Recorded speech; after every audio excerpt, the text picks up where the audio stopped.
আমার শাশুড়ি মা নিম পাতা খেতে খুব ভালোবাসে। এবার নিম পাতা কি করে পারি, বাড়ির পিছনে একটা গাছ আছে কাকিমাদের, ছাদ থেকে এক ঝাঁপ দিয়ে দিলাম।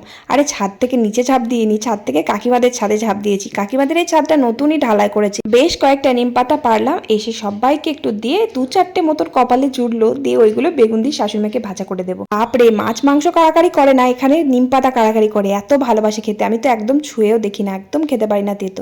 আজকে প্রায় 10 রকমের পদ রান্না করবো। এই যে দেখো, বেগুন ভাজা করলাম, ভেন্ডির ঝাল করলাম, মাছের ঝাল করলাম, আর এনেছে ভেড়ার মাংস। ভেড়ার মাংস অনেকটা ছিল বলে কিছুটা ফ্রিজে রেখে দিলাম। তারপর এই যে নিম পাতাটা বেগুন দিয়ে বেশ ভালো করে ভেজে দিলাম শাশুড়ি মায়ের জন্য। আর ভেড়ার মাংস কিন্তু দারুণ খেতে হয়। এই যে আমার বড় ননদের শ্বশুর বাড়িতে কালী পুজো হয় আর বড় বড় ভেড়া কাটে, তাই ওখান থেকে আমার বড়মশাই আনতে পাঠিয়েছিল।